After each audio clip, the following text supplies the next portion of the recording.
Hi, boys and girls. We are back to continue learning about the ancient Roman civilization. And before we go on and talk about something called the Punic Wars, I would like to make sure that we know where we're talking about, the area of the world that we're talking about. This is Europe. Europe itself is sort of a peninsula surrounded by water. Mediterranean Sea, the Black Sea, the Atlantic Ocean. And Italy is a peninsula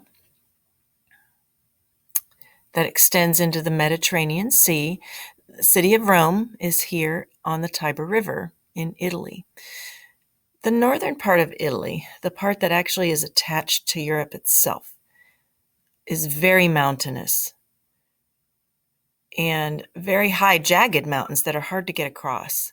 And it has separated Italy from the rest of these countries for thousands of years. And the Alps are a barrier between the other parts of Europe and Italy. It has protected Italy a lot of times. There is a little dot on this map in a country now called Tunisia, and it is called Carthage. We're going to hear a lot about this city of Carthage. We're going to hear about this island of Sicily, which is very close to the toe of the boot, if you want to consider it like that, of Italy. So Sicily is an important island that you will hear about today. And just wanted to make sure that we remembered and had a good picture in our mind of where the events are going to be taking place. Here's Spain, France, Italy is down here. We'll learn later about Germany and these countries up here, and England. Now let me scoot back as we talk about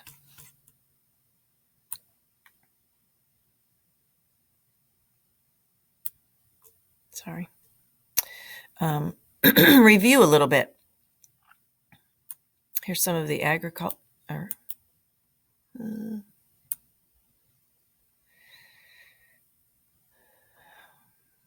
Last time we talked about the government of, that's really jumpy.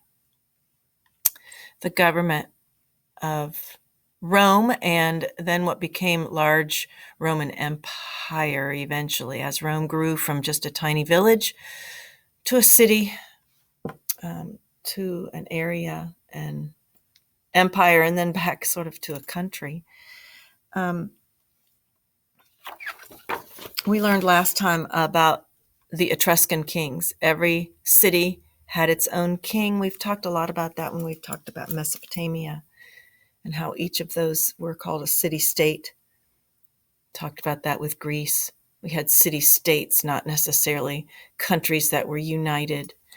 And Rome started out the same way. Rome had Etruscan kings. And about 500 BC, the city and people in Rome decided that they wanted a different type of government. They wanted to be able to choose their own leaders. And they overthrew the king, and they set up a government called I wish this was working a little better today. They set up a government called the Republic.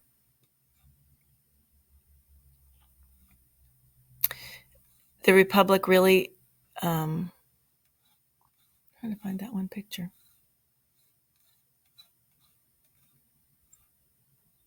Dang. Let me see if I can just do it this way. It's really hard to do. I apologize. The people at the very top of their governmental structure were called consuls. There were 2 consuls, and they did not make the laws. The Senate made the laws. And then the folks at the top, the 2 consuls, decided whether that law was a just law and whether it was good for Rome, or whether it was not a just law and it was not good for Rome. They had to agree. If they did not agree, and either one of them had a really good reason for disagreeing with the other, and they really could not come to a compromise on it, they could veto that law.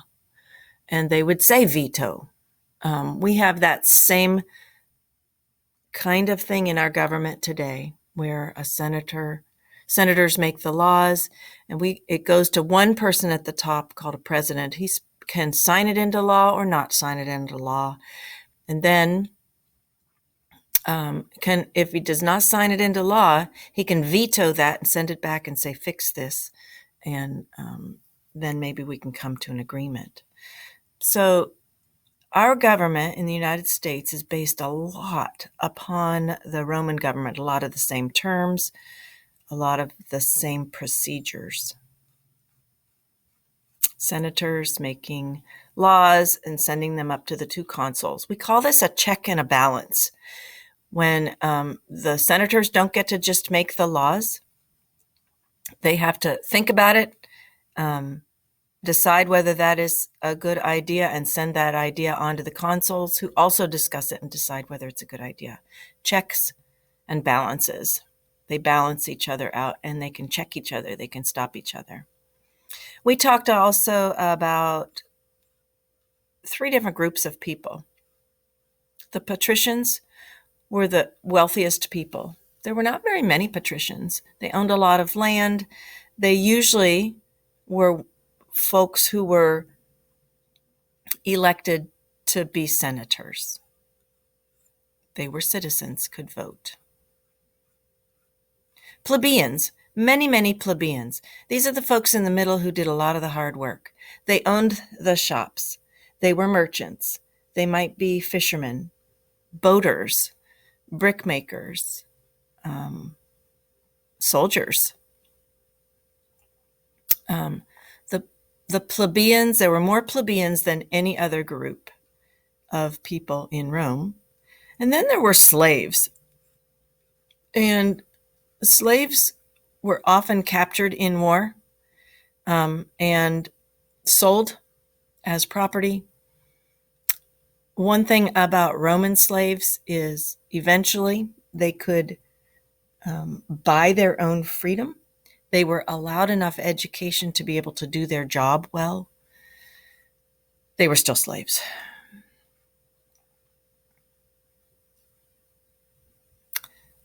This is the Roman Forum, government buildings, and like stores where you would go to purchase things. So that was sort of how Rome was set up.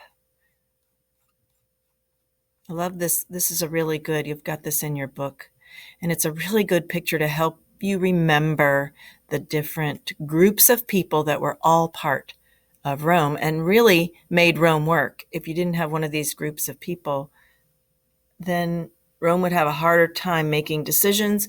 It never could have expanded the way it did. That's where we left off.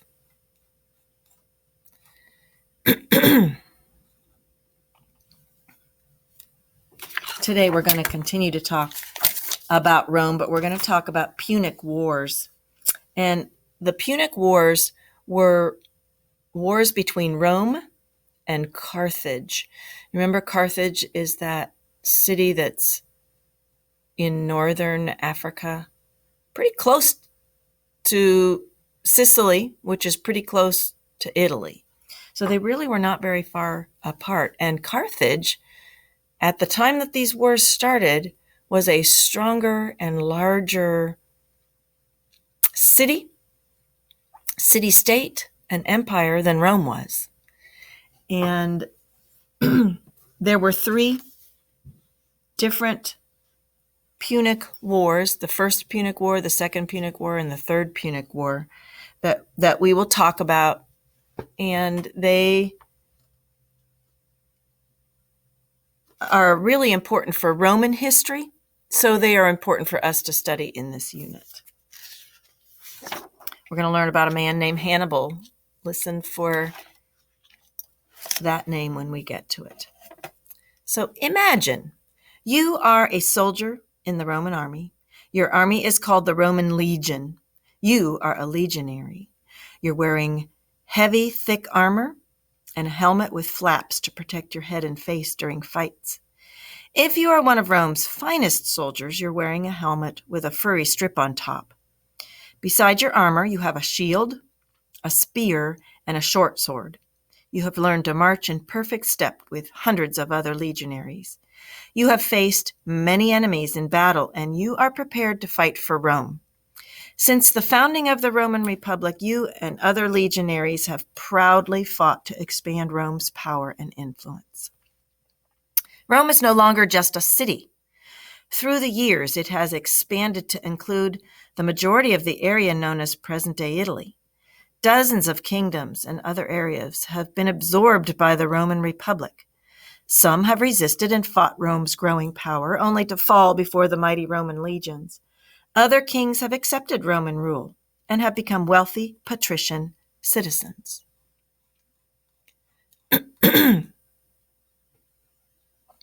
So here's Roman territory. That's the city of Rome.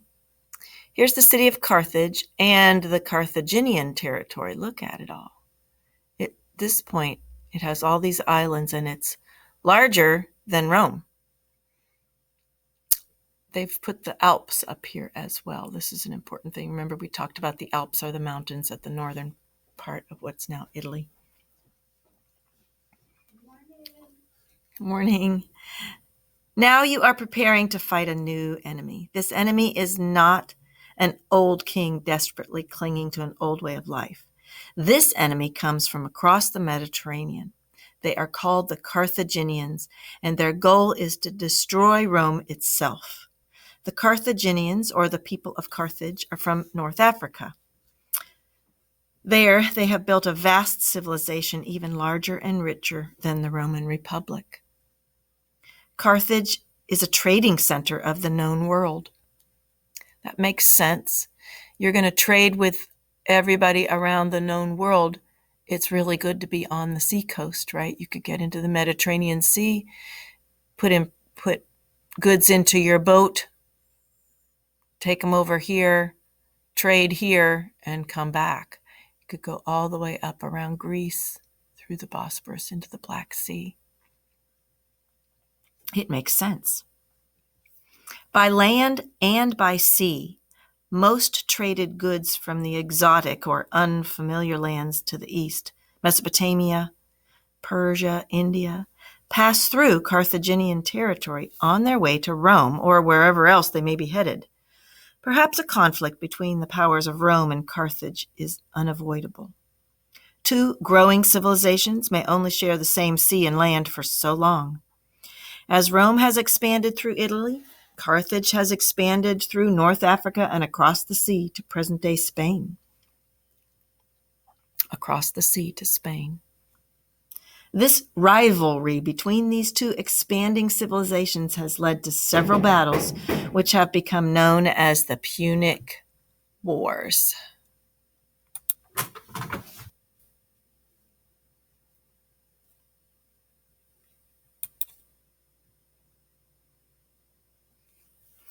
This rivalry between these two expanding civilizations has led to several battles, which have become known as the Punic Wars. Carthage is fighting with Rome. Rome is fighting with Carthage. Imagine you and your legion are preparing for a battle with the Carthaginians. You're practicing a formation called the testudo, or turtle.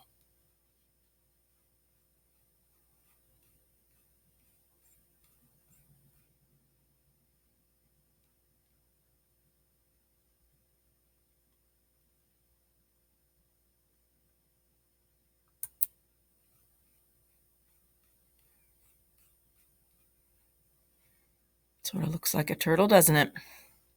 Hard shell on the outside. You and your fellow legionaries gather closely and you lock your shields together. Hopefully this will give you some protection from the hundreds of Carthaginian arrows that are sure to come your way in battle.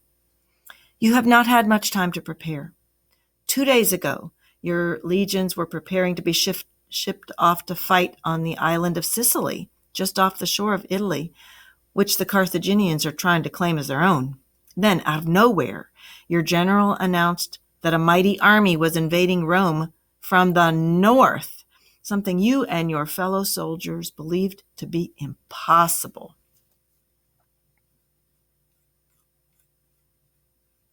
This is a picture of the Alps. Big, tall mountains, jagged, hard to get through. This mighty invading army of soldiers from Carthage is led by a general named Hannibal. Hannibal and his troops are coming from Spain. In order to invade Italy from the north, Hannibal and his army would need to cross the Alps. These mountains stretch throughout northern Italy, and you and the other Romans have always felt safe, believing that no invading army could possibly cross these peaks. You and your fellow soldiers were wrong, and now you and the Roman legion must prepare to defend your homeland. It is not going to be easy. You believe you are a better soldier than any Carthaginian, but you don't really know because you have never faced one in battle. You have no idea what this army from Carthage will look like, but you know they must be strong if they are able to climb those mountains. You have heard rumors that, aside from many thousands of soldiers, the Carthaginians are bringing some kind of terrible monsters to the fight. Okay, let's take a little break from pretending to be a Roman legionary. It is actually a bit frightening to imagine what happened in battle. Hannibal, the Carthaginian general, really did cross the frozen Italian Alps with his huge army. And he really did bring monsters. Well, the Romans thought they were monsters. But let me show you a picture that shows what they actually were.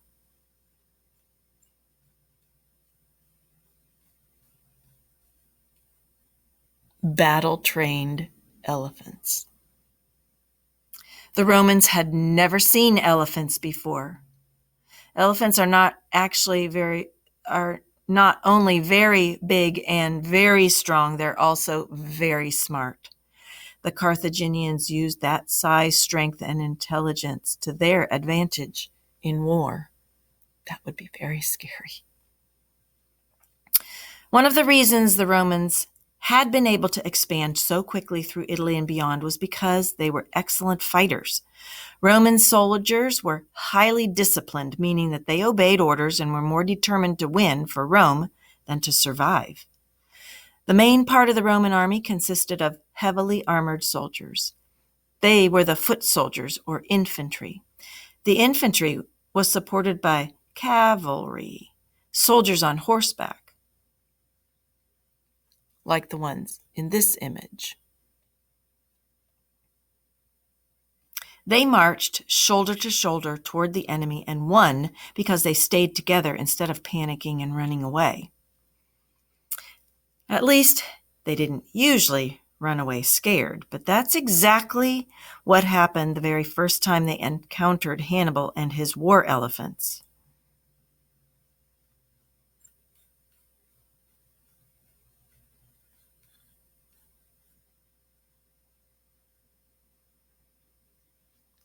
The Roman legions were terrified by the elephants. In addition to the thousands of soldiers Hannibal had marched through the mountains, the Roman cavalry was no match for Hannibal's elephants, which stomped and trampled everything in sight. In fact, the horses were too smart to even try to attack the elephants, no matter what the soldiers did. At first, it seemed as though Hannibal would have no problem marching his army and elephants all the way to Rome.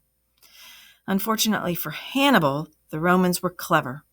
Instead of trying to defeat Hannibal's army in an open battle all at once, the Romans harassed or repeatedly attacked them in small groups, escaping before the rest of the Carthaginians knew what was happening. Hannibal had hoped to crush the Roman army in an attack on northern Rome in one easy battle.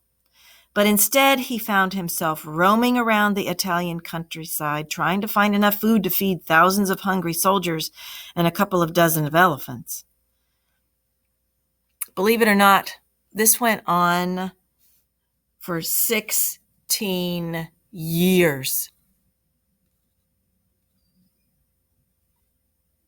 Here's Hannibal with his maps, trying to find enough food, places to fight. Toward the end of this war, the Romans put together another army and set sail for Carthage to fight the Third Punic War. When Hannibal heard the news that some of the Romans were heading to Carthage, he was forced to hurry home. Instead of destroying Rome, he ended up racing home to try to defend Carthage from the Romans.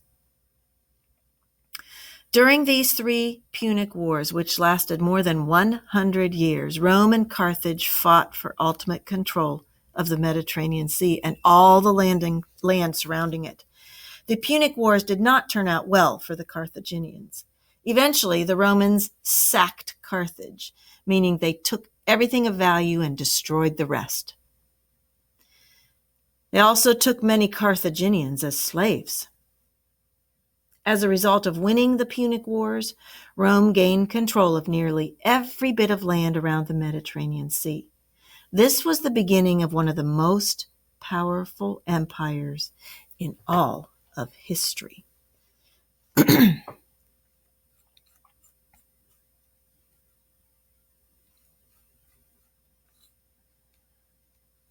Here's Hannibal surrendering.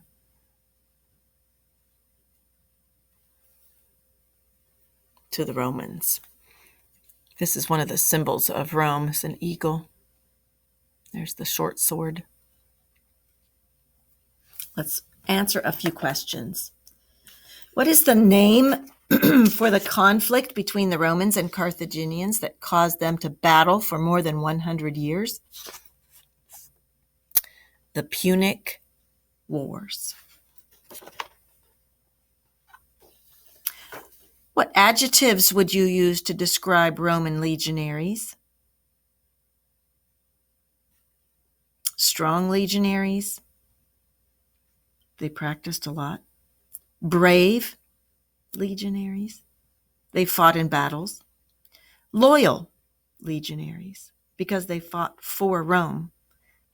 Disciplined legionaries, because they obeyed their orders. Ambitious or overpowering legionaries, because they took over other lands. Intimidating.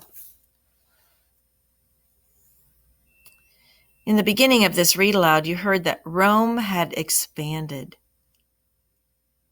What areas had become a part of Rome before the Punic Wars? Well, a large part of what is now the country of Italy on that peninsula, a large part of that peninsula. What was the name of the area in North Africa that was larger and richer than the Roman Republic? Carthage. And where did the Carthaginians try to invade? Italy.